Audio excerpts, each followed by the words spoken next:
Dom, looks like we're live on X. Well. Now you all have to deal with me on your timelines. No, I'm just kidding. Go. They can't escape us now. It's all been a giant plan to get onto your X timeline live, and now we've done it.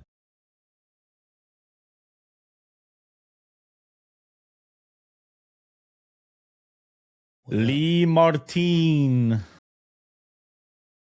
What's up? Did you have that sandwich? Oh, I did. And soup. What kind of soup? I think I'm coming down with something. And I didn't Hello. go to Mexico. You didn't even go to Mexico. We are live on X. All right. We are live, and I think the first time, at least since I got here, we're live on X too. We got the X authentication and live stream working. So if one of you or any of you can confirm we are showing up on We are. X. Yeah, I just confirmed. We're good. That's amazing. That's amazing. This is going to be a recurring thing now, Dom. We're gonna take over the feeds. I'm in. X. All right. Hello, everybody. Welcome. Whoever might be joining us now or going to watch this async later. Thank you all for spending your Tuesday for about 30-40 minutes with us, and so we're super honored. I'm KP. I'm head of community at Netlify. You've seen me in the past in one of these streams, and today we have a few guests joining us. But my go-host here, Dom's here with the great setup. Hey, Dom, welcome. Thank you. We've got our consistent stream crasher and Matthias Billman, and we've got our new stream crasher, Lee Martin. So excited to have y'all today. Thank you for coming. Cheers. We are stoked to talk about something that we've been trying so hard to keep it under the wraps, and it's been very hard to contain all that energy, but it's finally live, so we can talk about it today. So today's special community live stream is all about the 10 million devs project. Internally, we're calling it the Netlify Capsules, and we're gonna talk all about it, go through a demo with you, do a little Q&A with Matt and Lee. Lee's the creator of this project, so I'm really excited. Dom, are you? It looks like Matt's trying to take a picture of a fly that's like moving around him, but I promise you there is context as to why he is doing this thing. No, I'm super excited. I posted a little bit about this on X. Being a boomerang at a company and coming back to like such huge like influx of new developers, kind of non-technical and technical, like it feels so cool to kind of see the life story of Netlify and be a little part of it. So, super excited for that. And then, getting to watch this come together behind the scenes has been really cool. Got a couple of good questions for Lee today, so I'm excited to dive into those. Awesome.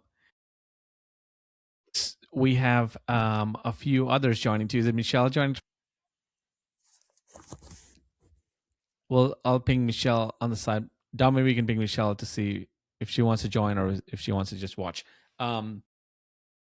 Okay, so let's talk about the 10 million devs project. So we just crossed 10 million developers, right? This is an incredible milestone, unbelievable milestone. And I wanted to weave in the Q&A, Dom, as we go through various elements of the demo and the project and the background story, right? So let's start with the genesis of this idea, right? So Matt, take us back to the exact day, if you remember, maybe in November, maybe in October, whenever you first thought we should do something about the 10 million developer milestone that's about to happen. And what was going in your head? What was going through in your head? I know you also did the 5 million before. So give us like the context of that day. I mean, it goes back, like, I'm not sure when exactly it was, right? Like, it was pretty obvious sort of around probably the middle of the year or so last year that we would cross 10 million developers during 2025, right? Like, that was like a big chance we would do that, just because of the way that signups were projections exploding. are a nice way to get ahead of this. and it's like we had done the celebration of 5 million developers actually September 25th in 24, which is like the day after my birthday. So a good way to celebrate my birthday with a little 5 million celebration. And that in itself had felt pretty wild, right? Like, because the first of these kinds were 2020 when we launched our 1 million developer campaign after 5 years of Netlify. So it's sort of both the year where we celebrated 5 years of Netlify and 1 million developers. And then 24 was suddenly 5 million developers, just under like less than 5 years after, right? And then realizing during 2025 that, wow, I think we're going to cross 10 million developers in the year that's also like 10 years of Netlify. That was sort of like faster than we thought we would get there, because we definitely internally set this milestone right after 5 million developers of like, what does it take to get to 10? So I started just like, we had so much going on that it was like hard to find time to really plan something, right? Like, and we started talking internally on like, what are we gonna do this time, and how are we gonna do it? And I told Michelle that runs marketing, right? Like, that I think the most meaningful way to do this is going to be to find someone in the community, someone that's building on Netlify, that's part of this journey, that is doing things on our platform already that seems like really original and creative, and like using the web in cool ways, right? Like, Netlify is really here to allow more people to build on the web, and started because of my love for the open web and what it can do. So we wanted someone that had that level of creativity, and then basically just try to give that person a lot of freedom to be creative and come up with something really interesting that we could give back to the community. And I think Taylor from our team was the first one that said like, Lee, Lee should be our person for this. So we reached out, and pretty open brief, I think. Like, hey Lee, we want to do something. Got any cool ideas? And he opened his notebook and he was like, yes, exactly. I know what I'm about to build. So Pretty much. before we go into the Lee side, I do want to throw out the link. As the marketer in here, we would be remiss to not throw out the link out there. It's netlify.com/10 million. That's the link. If anyone's watching live and you want to go check out the experience, it's very, very cool. You can do it on both your desktop and mobile to launch your capsule. So 10M, go to right? netlify.com, /10M.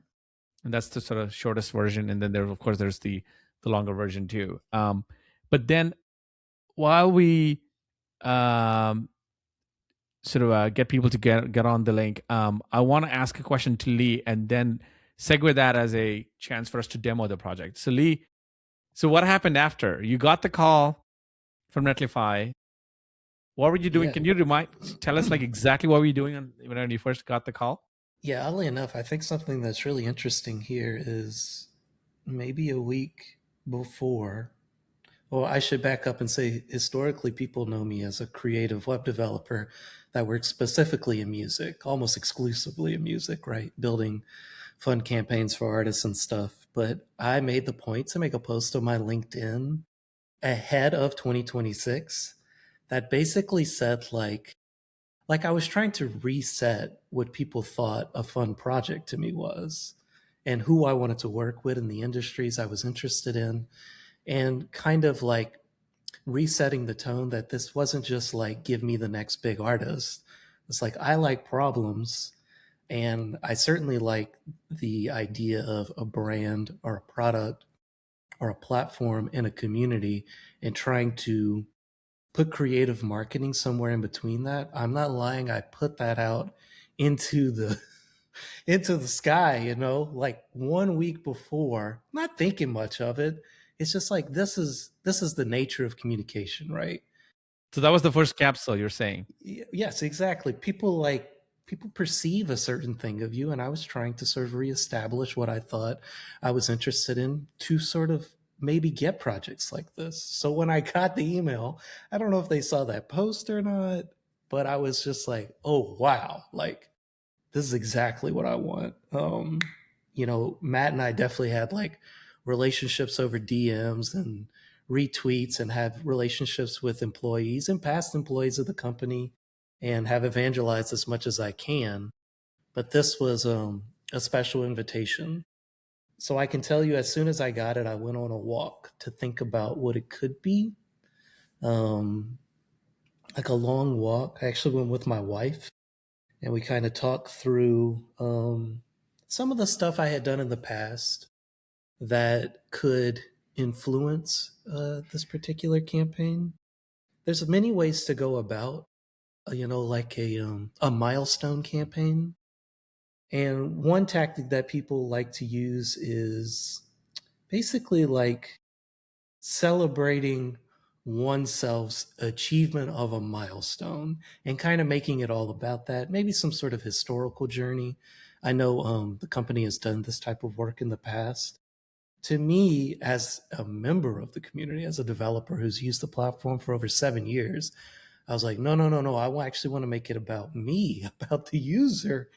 And I started to think about ways that the user could bring a little bit of themselves and express themselves up against the rest of the community. So that was kind of the inception point, basically deciding against almost like an informational milestone campaign versus a interaction, community focused, kind of like when we say capsule, we mean like a capsule of a moment. 10 million is occurring. Who are we and where are we currently as users to the platform in this moment was kind of the idea. That makes sense. So before the thematics came into it, it was simply a fork in the road to decide, is this a Netlify project or is this a Netlify community project? That is brilliant. I think even now, after weeks and weeks of iteration and all the layers that got added on top of it, I feel like that ethos still, to me, when I look at it with fresh eyes, really resonates, right? Because it feels truly like an interactive thing that people, right, like community can come in and then play with and see Yes. themselves as part of it, see themselves like a star in a constellation. And Um, because you were behind the scenes with me, you were helping pull this thing together. I just kept saying, like, the 10 million thing's going to be known by default because we're putting it in the URL. Now let's just worry about all the other fun stuff. yeah. I was like, it's going to be obvious that we hit that milestone. So what else can we do for people? Yeah. What else can we do for the users to really let them express themselves? My experience, I wanted to comment one thing is I was very surprised at how many layers of complexity was packaged, as the project came to life, and yet still felt like a 2-minute, 3-minute, launch process. Maybe less than that. I'm just a kind of, and I was trying to explain the project and show it to my wife yesterday, and I realized like we just, AR is a very still novel thing for the majority of the world. My wife's a school teacher, for reference, and so half of my pitch was explaining like, hey, this is AR. There's this thing called Night Sky. There's all these apps that kind of use AR technology, and I was so my takeaway from like the launch experience since yesterday and today is that there's like the barbell effect. The people who get it, especially the AR stuff, they're loving it. They're like, I can't believe this is so cool. This like you guys packaged a lot into this. And then people who are new to AR or sort of warming up to how this is, they're like, wait, what is this again? Is this really going to space? Is this like what's happening? So Yes. that's sort of a thing that I'm currently what do you call wrestling with. And so with that cue, unless you guys have a comment to add to that, I'm gonna go into demo mode. Yeah, it's funny. Matt and I, we had gotten together last week, a little company retreat, and we were sitting and eating dinner, and the conversation of AR had me thinking of like, now web apps can be created so fast, right? Like people with creative ideas and thoughts can get things out a lot faster now. But there's still this like extremely, even in the web dev space, this extremely unexplored territory of like, okay, we have been creating everything in HTML, CSS, and JavaScript, and like we know that we have these boundaries, and our designers know that we have these boundaries, and so we've been creating within this like kind of like bubble of what we're used to and what we know works. But Matt had brought up how like things like Blender and like gaming technologies, things for like physics and like all of these like really like bespoke things that like you would typically have to have this like really singular and individual person who went and spent time to like really skill up on those things could only create those experiences. And now like AR is included in this bucket of like things that I don't think people would have reached for before, or like you said, like the everyday person or maybe a new vibe coder maybe doesn't think, oh, I'm going to go do something with AR or I'm going to go do something with Blender. Like now, like we are where that is in like AI and agents, where yes, you still, I think, have to learn a little bit of the fundamentals of these things to really put something out that's well received. But I think that the ability to interest yourself and put something out with these cool features is like just so much like more accessible now than it's ever been. Yeah, I would say like Web AR specifically is such a triumph of open web APIs. Like I do use a little bit of Three.js to basically like plot things in 3D space, but the other APIs that are used are just web-based APIs like device motion and orientation, very simple. The camera, to sort of like create the augmented experience. And then location is specific to our application because we need to rotate the sky so it's relevant to you. So you're only seeing the capsules you're supposed to see, right? But really, if you have device motion next to camera with a Three.js instance, you have an AR scene. Oddly enough, Mr. Dube and the Three.js team, they removed a controller called device motion orientation controller. And I'll let you guys in the source code later, but I actually patch it back in every time I build something like this because it totally still works. I don't know why they removed it. I don't know if there's a better way to do it, but I actually patch it back in for projects like this to get that sort of AR feel that's connected to the web API.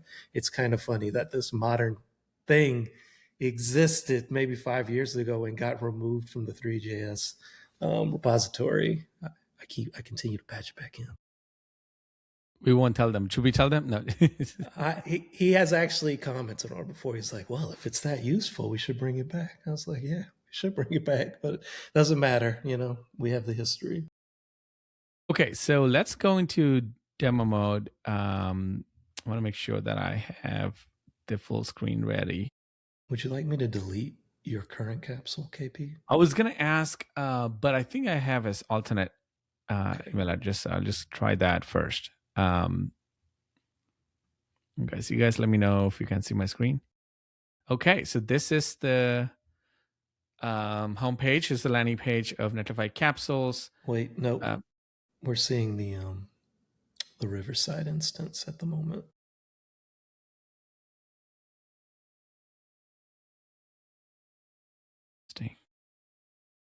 How would I just go entire screen? Entire screen. Any better? Yes. Okay, so this is the URLs you can get here through netlify.com/10m or through this 10 million devs URL. All right, so if you see this beautiful teal and white left and right columns like that, that's when you know you're here. Anyway, so Netlify Capsules, a little bit of background here on this 10 million milestone and this project background. What's really cool is Lee was able to embed a lot of the context on what a capsule is, what a payload is, all of that into this site itself through this I button. So if you click on that information button, you'll see what a capsule is. It's a small digital payload launched by you, a Netlify developer, builder, into orbit around the Earth. And once launched, capsules appear in the sky and can be discovered using AR. So that's exactly what you're seeing here. These are all the capsules from real people with the real projects. And you'll see Matt here somewhere. You'll see Lee. You'll see me. You'll find a lot of our team, but also you'll find Netlify, developers out there. I've been discovering a few of my friends there, so it's pretty cool.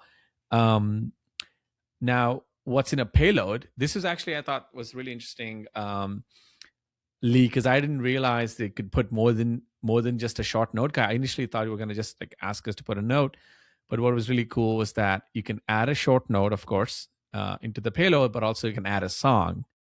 So mine, in one of my other capsules, had a Coldplay song. You can upload a photo of your liking, and then you can, of course, upload or add one of your Netlify sites. This was, I think, obviously a great.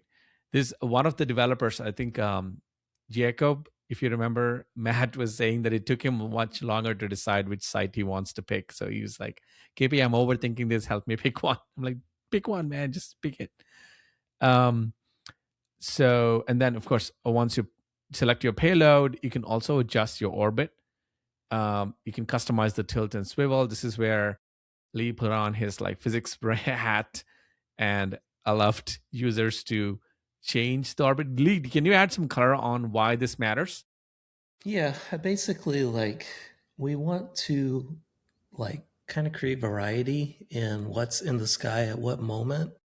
So any normal satellite would be put on some sort of like orbital trajectory, and this allows you to kind of pick sort of like the tilt and swivel of what that trajectory will look like. And like, one of the reasons I was doing this was kind of like a highly thematic pagination solution. Basically, like, if the Earth is rotating and the capsules are orbiting, and I'm at a specific location on the Earth, I'm only going to be able to see certain locations basically in my hemisphere of the sky, call that the celestial sphere. So when all those factors kind of combine, it allows for this variation. So you as the user can sort of like kind of choose your orbital pattern, but with all those other sort of variables in play, it's not exactly precise where your capsule will be at any moment. But we'll see later that you actually can see exactly where your capsule is at any given moment. But that kind of throws a little bit of variety in the mix. I think I saw when Dom created his capsule, his is orbiting just the equator. Is that right, Dom? Right. Which has pros and cons, like, to who's actually going to be able to see his capsule. I think if I was on the North Pole, maybe I'd miss it.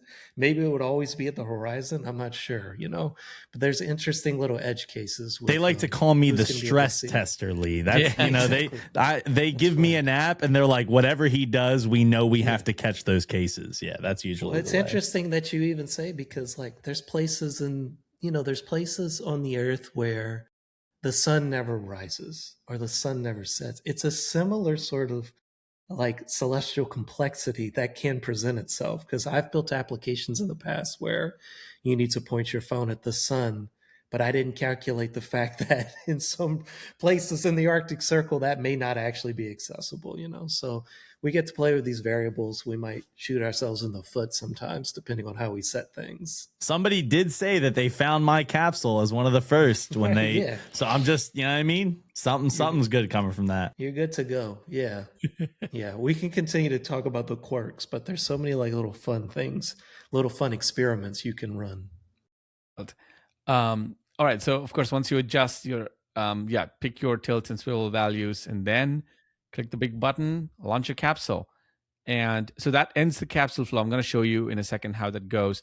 But then there's also the other flow, which is locate or explore, right? So Lee has built a really cool Netlify Finder, which we'll see in a second, the AR viewer, and that it will allow you to locate any specific capsule. So imagine if you found Dom's post on X or LinkedIn, and you clicked on his specific capsule URL, that this Netlify Finder will guide you to go locate that specific capsule in the sky. You can also explore the whole constellation. You can also explore all the other capsules and kind of play around and see and find people's payloads. So that's really the fun part of it. It's like looking at what people have embedded into their payload, right? What's the song they chose? What's the project they put out there? And it's been really fun to see everyone's unique capsules. All right, so quickly we'll go through this flow of deploy capsule, and then we'll have to go to explore capsule on the phone. But first, deploy. So obviously, one of your Netlify sites has to be a part of the payload. So you need to log in to Netlify. So I'm going to try with one of my alternate email addresses, and I hope this works in demo. Yes, it worked. And this one I haven't. Do you have a project? Yeah, I have a project. There we go. Pulled my name as KP. So I'm just going to delete one KP there.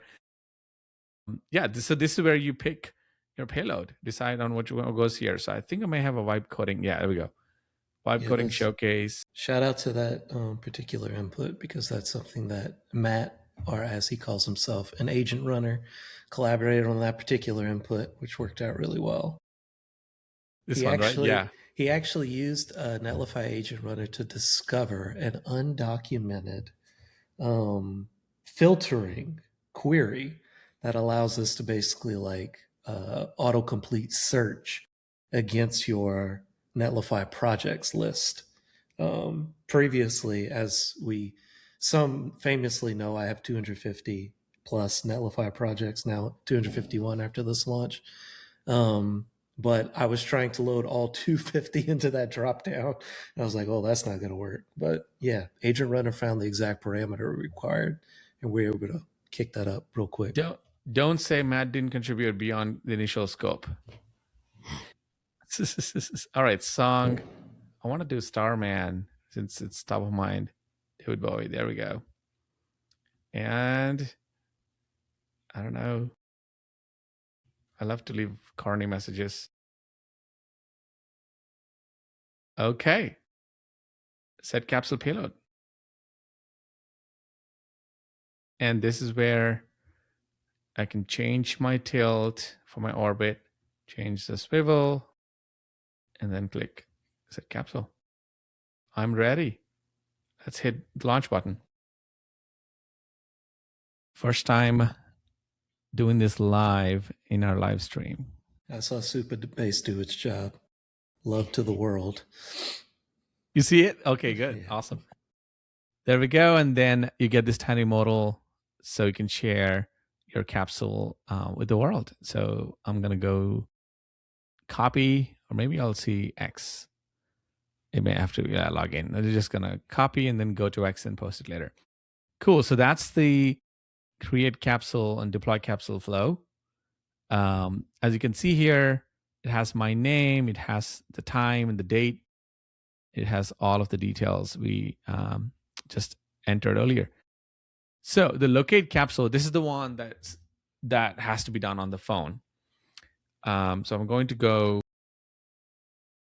Obviously, you'll now, I don't know how I can demo this part. This is what Lee was saying yesterday about. But I think the video you had, Lee, in one of your social posts. Yes. Maybe that can be a good example. So you want me to bring that up? Yeah, I think that's so let me stop sharing and bring it up. One of the reasons I filmed it.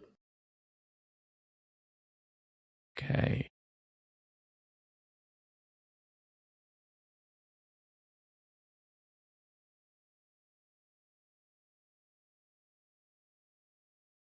Okay, so let's look at the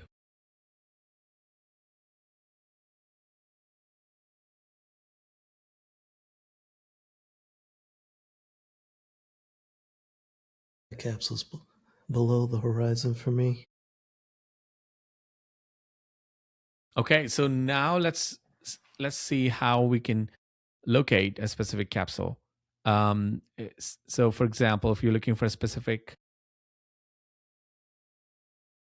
capsule, let's go here. Where do we go from here? Just down there, right under the Netlify. Yeah, that's sort of the permission screen. So once you do that, QR code, which I was trying to do earlier, you'll be prompted to this screen, and then obviously it'll ask for your permissions. To get to the AR viewer, you need the camera permissions and you need the sensors, the location, and so on. This is only a temporary save. And once you do allow for everything, all of those options, then you're able to now get into this view. And so as you now point up your phone and look around in the sky, you will find a ton of capsules orbiting around you. So you'll see all of these capsules, as you'll see here.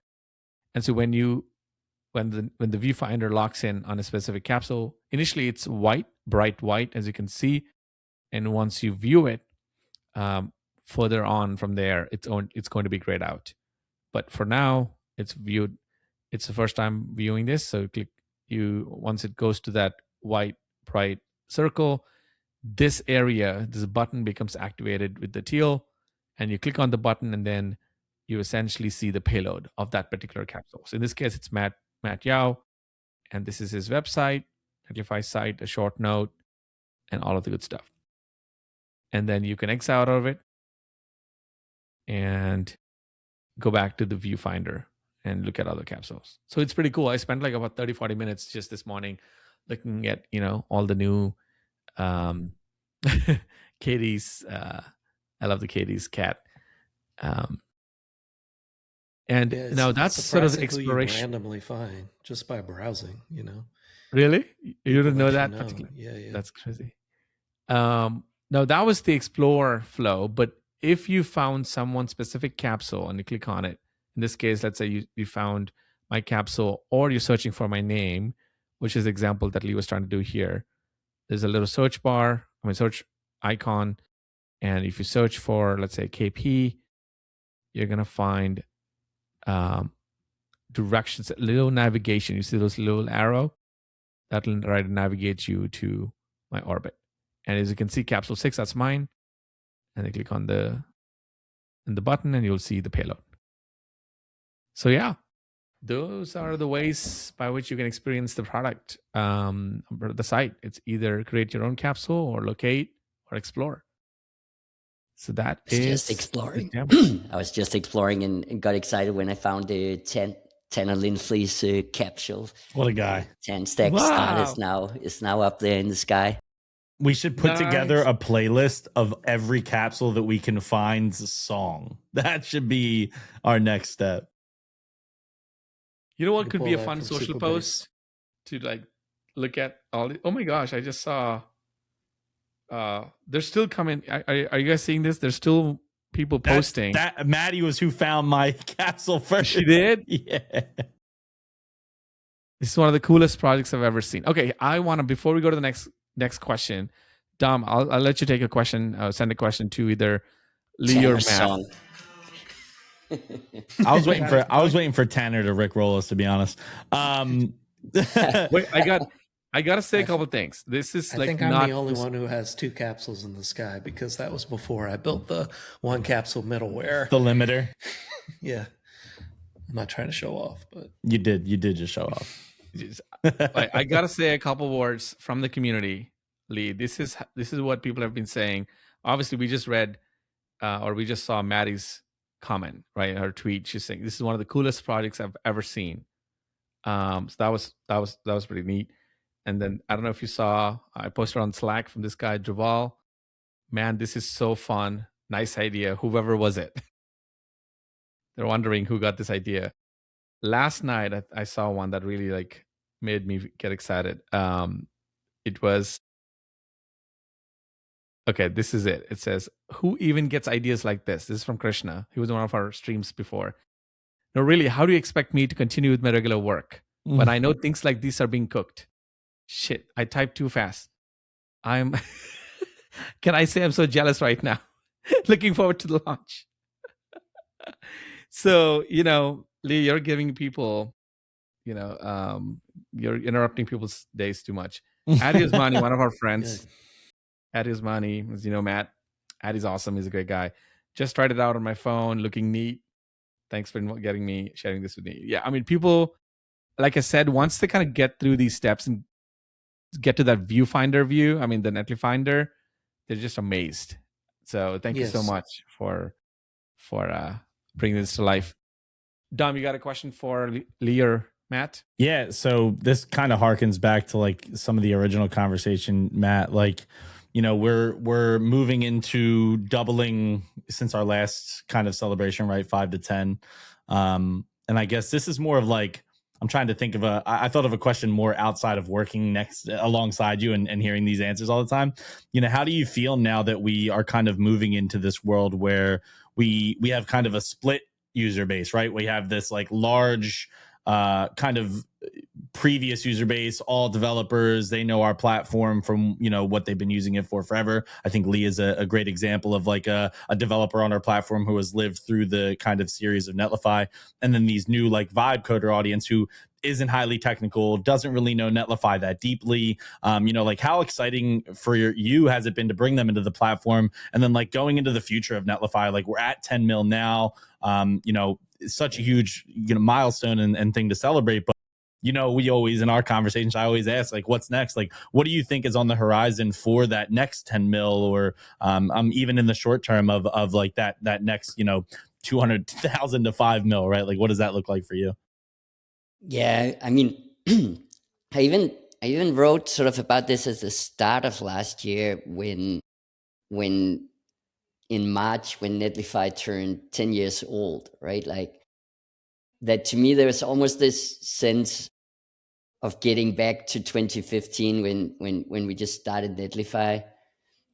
Because back then, when we started, there was this notion that like front end developers were kind of a pseudo kind of developer, right? Like they were kind of part of the development process, right? Like, but they couldn't really like.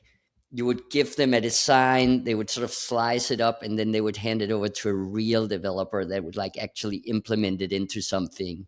And we were right at that sort of frontier where we believed that, okay, if we can build the right tool chain, these front-end developers will just be the web developers of the future. I remember Chris and I specifically talking about just that term, right? Like that a front-end developer would turn into like the mainstream web developer. And it was also a time where, right at that time, we started seeing all of these boot camps coming up and kept hearing like people saying, oh, but what's going to happen to all of those people that come out of these boot camps because they don't know like back end and like they don't know like the whole stack and so on, right? Like they, no one's It was hard like, to gain trust for a while as a boot camp graduate.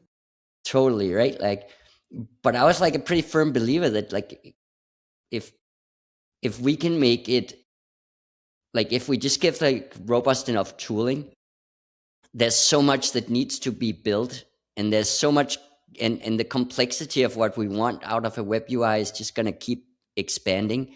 So the mainstream developer will be one of these front end developers that are working at that level, and a lot of the underlying stuff will be abstracted away in most cases. In some cases, you'll have team working just on that, right?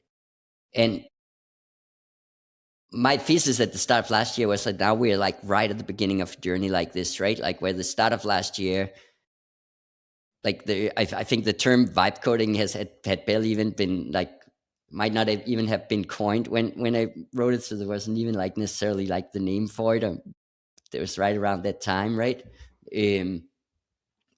But there was this notion of like all of these people suddenly building with like bold and lovable and this kind of tools that were just coming out, and suddenly code agents could write code.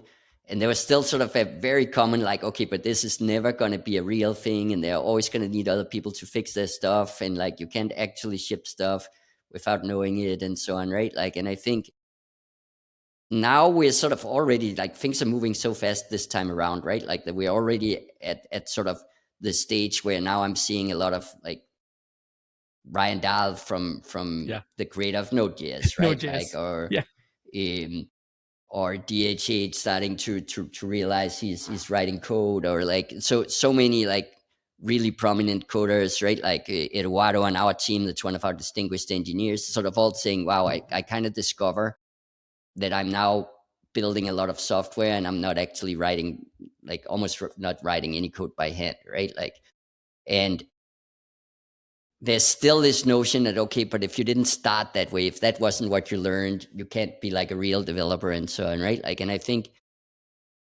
we'll see that change, right? Like we'll see sort of all the layers. We won't see the people go away that knows like the depth and understand the layer below, but we will see like hundreds of millions of people be real builders that are shipping and creating value on the web without having like specifically interacted with that code layer in their life. And I see that as universally a good thing, right? Like I want more people to be able to build stuff on the web and be creative on the web and not less people, right? Like I think it's weird to react and saying like, oh no, now they can join the party. That's bad, right? Like I think it's good to open that up. But obviously it also requires a lot of us to rethink how we build tooling for teams that looks very differently, for teams that work together in ways where some might be centered around like the view of there's code below and we understand it, and some work on a level where like we're prompting and seeing the output and so on. And there's so much for us to do in building that tool set where we take it serious that everybody is a developer, right? Like I think a lot of others that are building tools in this space out saying like, there's no developers anymore. Like this tool is now your developer, right? Like, and I think our role is very different in saying like, we believe that you can now become a developer. We believe that the barrier to becoming a developer is much simpler.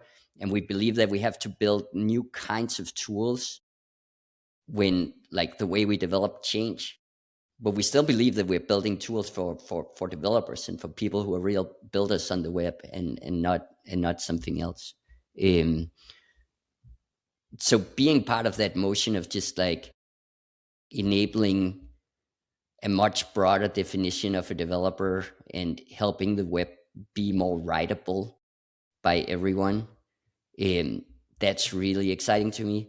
And then on the flip side, seeing what really, like if we keep giving more tools like this, seeing what the sort of really strong power users can do on top of it, when you start pushing the limit of like what a small team can do with like augmented with AI and so on, that's the other really incredible things, right? Like there's like enabling lots more people to build the kind of things we've always been building.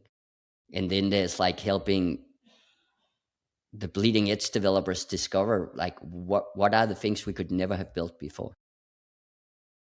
Yeah, I think as a bootcamp graduate myself, I went through that initial phase of like having to prepare myself for the professional. I think that like I compared the bootcamp kind of stage to where vibe coders are a lot when I talk about things on X, and it's because like the difference between us now is before it was like we had to really come up on knowledge so that when we had conversations with people and they asked us very specific questions, we could answer them. I think now like it's so output focused, right? Like now you don't have to know the technical workings as much as you have to have the capacity to imagine and the capacity to have inspiration from projects like this with Lee, where, you know, you're going to have people coming in with feedback who are vibe coders who are like, I didn't even think to use like these tools in this project in this type of way. And so I think like right now with where we're going at Netlify, where the ecosystem is going, I had actually commented on Ryan Dahl's post about, syntax not being the focal point anymore. And it's like, for me, it's like, as a bootcamp graduate coming into this industry, being in it for 10 years, the only reason I am where I am is like I learned the technical. I can build websites. I could do it before AI. I felt very confident in my engineering skills. But it was how I talk to people.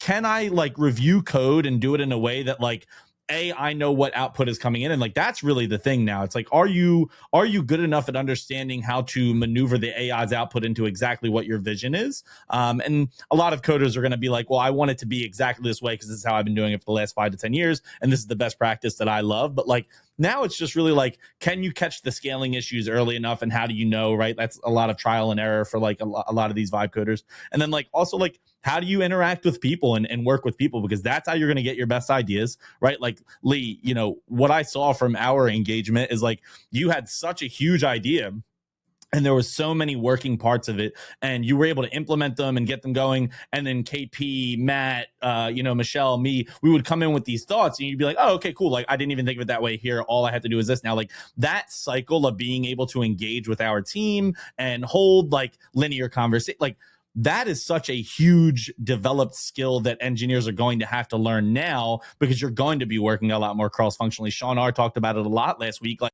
your PMs, you know, PMMs, like these folks who have been out in the loop, but outside of the creation process, now also still have the technical jargon behind them to be able to like output ideas. Now you have to work with those folks to be able to bring something across the finish line. And so I think we're going to see a lot more folks looking to learn how to engage with these conversations. And I still think that there's a level of like technical skill that will help you with the inspiration process. But I don't think you need to be this like 4-year engineering grad to be able to pick things up the same way as you didn't need it when you were a boot camp graduate.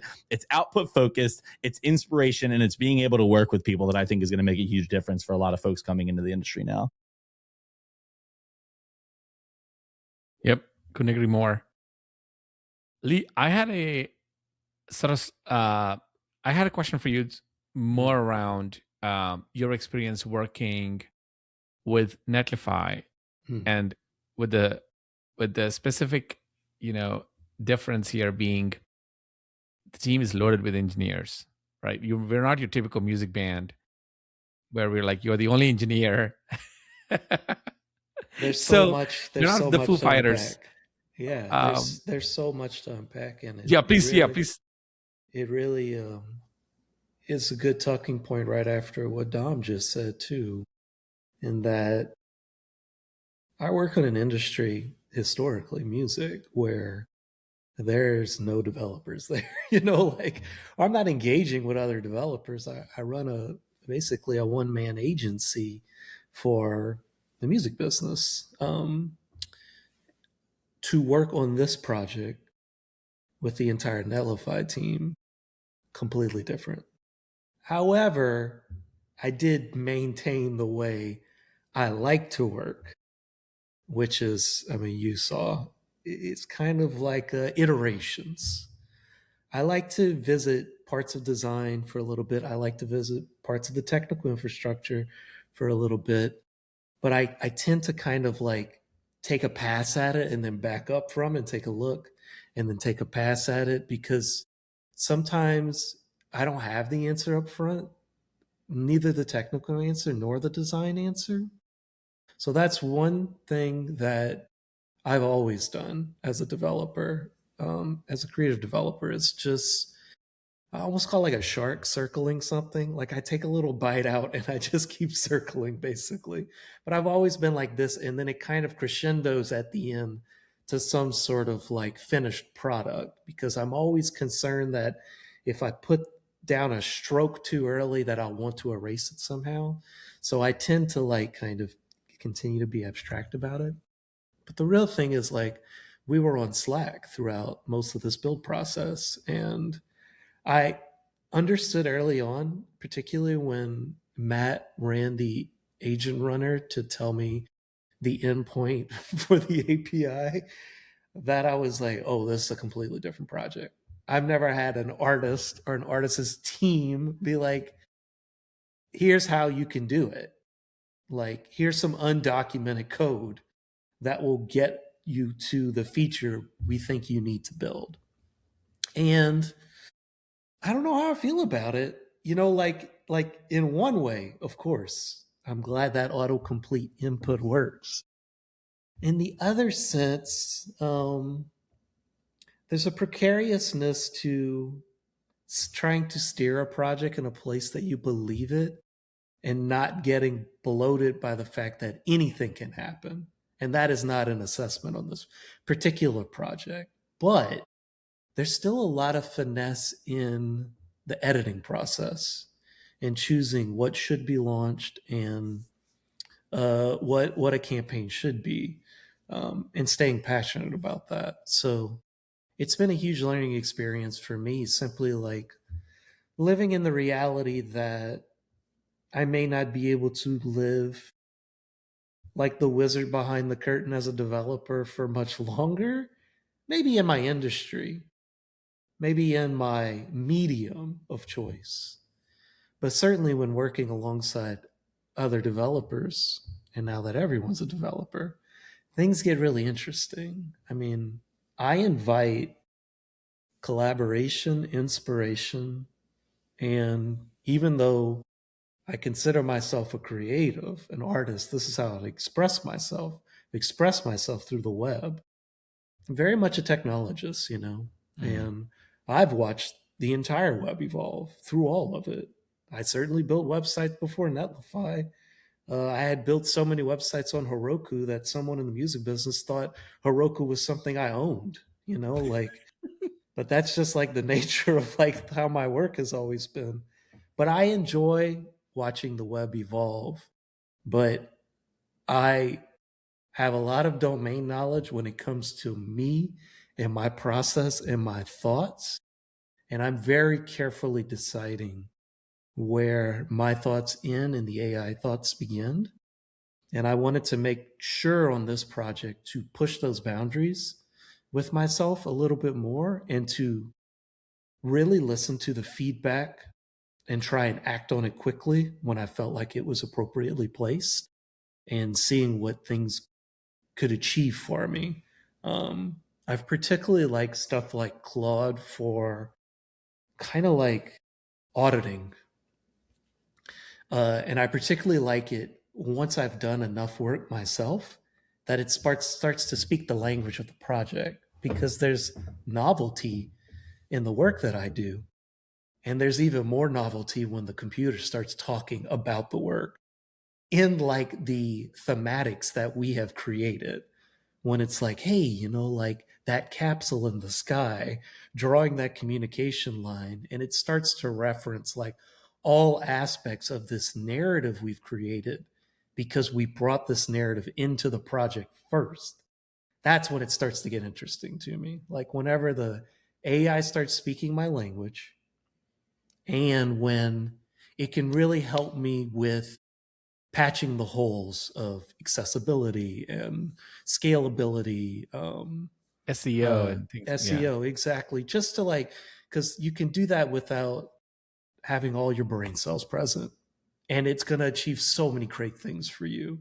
But really, like I said, to me, it's been such a novelty factor. It's just like, because I build weird things normally, it's funny to watch the AI catch up to the weirdness and be within that narrative, if that makes sense. Like the suggestions start to be like thematic and topical, and they're not always great, but it's at least fun to hear it.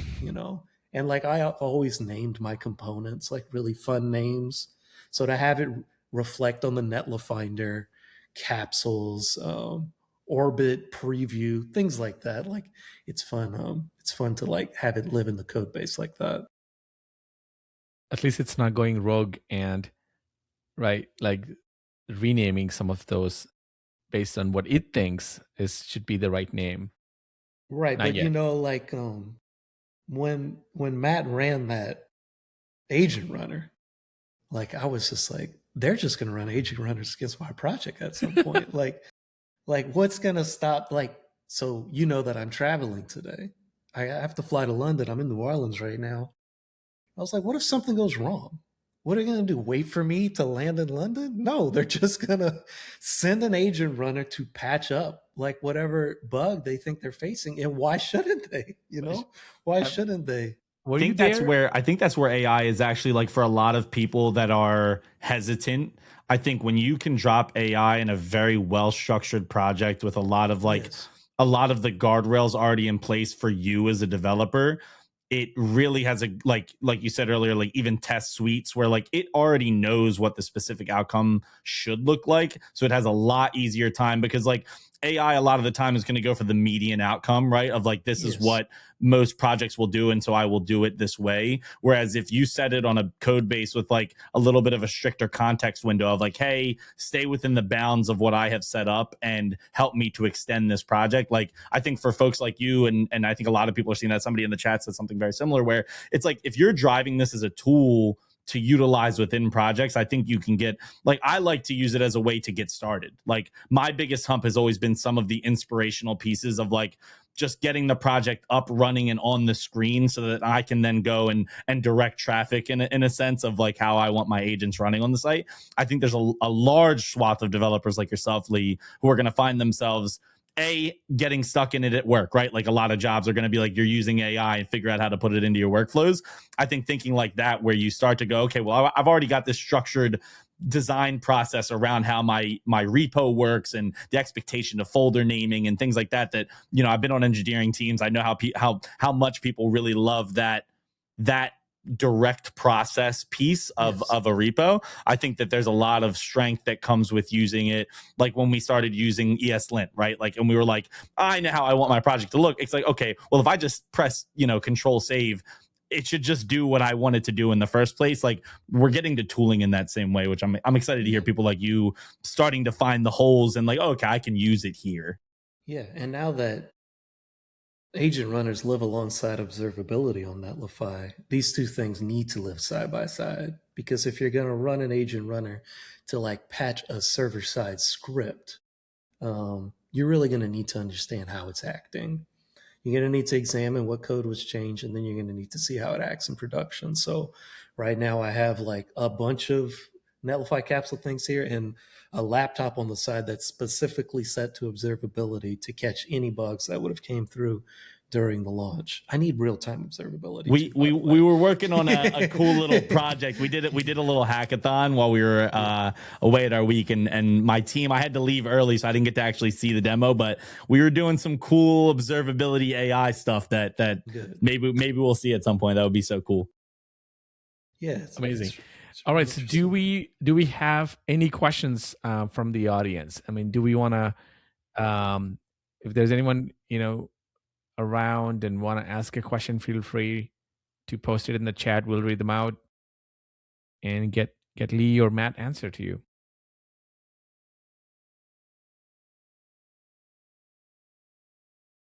Yeah, I don't think I've seen a question, but we did have we had Martin say, as long as there's an opt out, I'm all for it. Speaking about AI, I have personal projects where I can experiment with it and on work when it is important to get stuff done. I want to not be bothered with additional stuff. Really appreciate the simple toggle on Netlify to turn off the AI box. It's been really helpful. So I think that's like ties right into like what we're talking about, is like, I think that people are going to see a lot more often that it's not going anywhere. And I think that usage, like, my partner, she does UX design at Home Depot, and like, their whole process is so like super baked, and everybody's, they've got like multiple teams, big retail store technology company, and they are starting to use AI now, and like having conversations with her about like the way they're using it and like the small pieces of where it gets put into the workflows is really cool, because like, I live in startup land. Like, she sees me bounce from frameworks and all different new tools, and I'm like my ADHD really shows in this work, but it's so cool to like slow down and see where a lot of other industries are adopting AI, how they're adopting AI, what it looks like, and the tooling that they're using, right, is usually within like Microsoft, right? Like, they have like their Microsoft account for Outlook, and so they use like Copilot, and then I'm like, well, have you tried this? And she's like, slow down. Like, I don't know if I'm ready to juggle 7 tools at this yet. But she's already seen like for her, it's like, she was never a designer. She does a lot better on the UX research side of things. And this has helped her kind of round out the work that she does with like a lot easier to implement designs that she can then take and doctor up into like her exact needs. But yeah, I don't know. I think that there's a lot of cool like slices where we're going to see the impact of AI start to become a little bit more prevalent across the industry, not just like in our startup bubble. Yeah, I don't think you should be fearful of it, particularly if you've been doing this a while, because if you are a senior engineer like me, you already know your process. But you have been evolving with technology too for a very long time. And so much of what I love about Netlify is um, We love you, Lee. it's infrastructure, and like for my client projects, it's like, oh, blobs, I need some Yep. simple storage. I need to turn on analytics. I need observability. I need my function logs. And I just need to push it up. It's the reason I have 250 projects. It's just ridiculously easy to do this stuff. But I think you can experiment with it Mhm. and see how you feel about it and know that it's changing. And you don't have to Throw away buy everything in. that you've Yeah. been doing to do and it. Yeah. and you need to, like I always say, I'm talking on a panel tomorrow about innovation in music. And when we talk about hype in music, there's so much hype. But what I do is I let hype pass right through me like a ghost. And then I stand and I think about what I just experienced. And in particular, I like to know the people who are connected to the hype. Like being able to work with Netlify and the team to understand the soul of the company. Who's behind this? What is their ethos? That's almost more important to me than the solution that they're going to present. Because there's going to be a lot of tools and there's going to be a lot of hype connected to this stuff. But I think you can be like more realistic about it when you just take your time to understand your own process, what has worked for you, how this can work for you, how this pushes against you, how this enhances you. And I think those learnings can come pretty quickly. Agreed. Amazing. All right. I know we're at the top of the hour. So, any final thoughts, final words? What do you hope for the community and the developers to get out of this, Lee, like in terms of the project? Yeah, I mean, inspiration, this was definitely like, Claude helped me a little bit on this. So you can't deny that there's a little bit of AI helping, but this is also some pretty serious, like hand coded, I was about to say, I will tell the public this is like Lee fights to have still some of that like code output ownership because he has so much fun. Like I watched you have so much fun building this project, which I think was really cool. I'm also a little bit of a neat freak, so even behind the scenes, like I can't deal with a code base that may not be programmed quite the way I am. I don't know if I'm going to evolve out of that, but at least for now, I know for the last 48 hours, I went through every single line of code, both on style and in structure to make sure it fit what I felt was a good project. But I just hope the community is just sort of inspired. This is really about them to celebrate this moment. I was excited to put my capsule in the sky. I was excited to discover it. If there's one thing they get out of it, just from a creative standpoint, is like I I think these ways because I allow myself to think these ways. I allow my personal self to have a moment to think this way.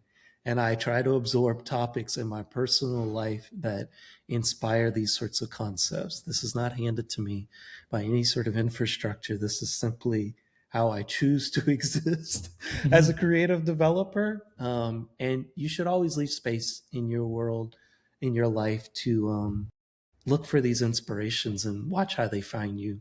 I know for me, like I'm really interested in variables that we all share as humans, but that are slightly different. Things like weather, time, location, celestial objects. These things have always proved very fruitful forms of inspiration for projects like this. So yeah, I hope that all like kind of relates to something for them because that's why I do this stuff. But um, please like create a capsule, launch it, check it out, tell me what's wrong, send an agent runner on my code. I don't care. Like I'm just curious to see what the community thinks about it. That's right. Tell us, post pictures of you pointing up, you're at the sky or your spouse.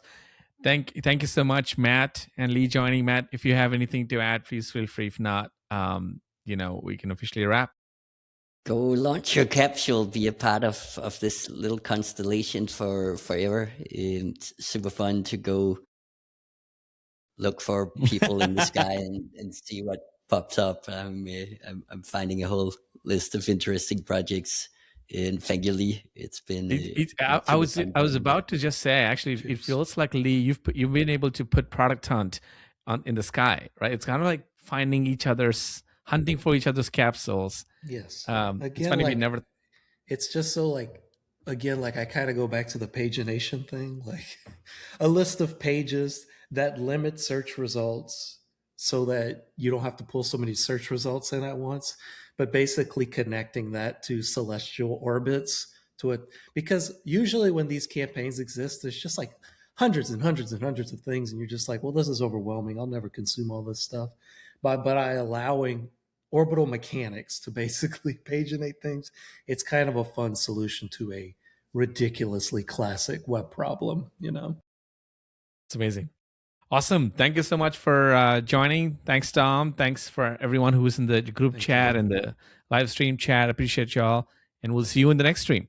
Thanks again. See Bye-bye. ya. Cheers. You.